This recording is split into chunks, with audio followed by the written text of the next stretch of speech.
एक महत्त्वाची बातमी, आज भाजपच्या मुंबई अध्यक्षपदाची घोषणा होण्याची शक्यता आहे। आताची महत्त्वाची बातमी, थोड्याच वेळात भाजप प्रदेश मुख्यालयात एक महत्त्वाची बैठक पार पडते आणि अमित साटम यांचं नाव आघाडीवर असल्याची माहिती मिळते। विनायक डावरुंग आमचे प्रतिनिधी आपल्या सोबत थेट जोडले। विनायक, बरोबर आहे। आपण जर पाहिलं तर गेल्या अनेक दिवसापासून जी चर्चा होती, मुंबई अध्यक्ष जो आहे तो कोण होणार यावरती आज शिक्कामोर्तब जे आहे ते होण्याची शक्यता आहे। मुंबई भाजपच्या वतीनं बैठकीचं आयोजन रवींद्र चव्हाण यांच्या अध्यक्षतेखाली करण्यात आलेलं आहे।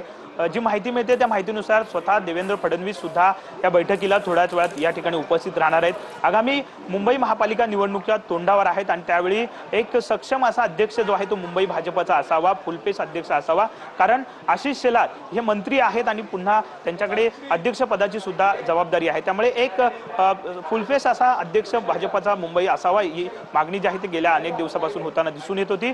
अमित साटम यांचं नाव जे आहे ते आघाडीवर असलेलं पाहायला मिळते, परंतु आपण जर तर प्रवीण दरेकर हे सुद्धा इच्छुक असल्याची गेल्या अनेक दिवसापासून माहिती जी आहे ती मिळत होती किंवा त्यांच्याही नावाची चर्चा जी आहे ते होताना पाहायला मिळत होती। त्यामुळे कोणाच्या नावावरती शिक्कामोर्तब या बैठकीत होतो हे बघावं लागणार आहे, कारण आगामी काळात भाजपला मुंबईमध्ये चांगलं यश जे आहे ते मिळवायचं आहे, चांगल्या जागा ज्या आहेत ते मिळवायच्या आहेत आणि त्या अनुषंगानं तसा चेहरा भाजपला या निवडणुकीच्या आधी द्यायचा आहे। अमित साटम या आपण जर पाहिलं तर आक्रमक असा चेहरा आहे, अभ्यासू चेहरा आहे, गेल्या अनेक दिवसापासून त्यांनी चांगलं काम सुद्धा केलेलं आहे। तर दुसरीकडे प्रवीण दरेकर यांना सुद्धा अनुभव चांगला आहे। ही दोन प्रमुख नावं जी आहेत ती चर्चेत जात आहेत, त्यामध्ये अग्रेसिव्ह नाव जे आहे प्रामुख्याने ते अमित साटम यांचं समोर येत आहे। त्यामुळे थोड्याच वेळात या नावाची घोषणा जी आहे ती होण्याची दाट शक्यता आहे, तशी माहिती सूत्रांकडून मिळते। थोड्याच वेळात मुख्यमंत्री या ठिकाणी येतील आणि या नावाची घोषणा जी आहे ती केली जाईल अशी माहिती जी आहे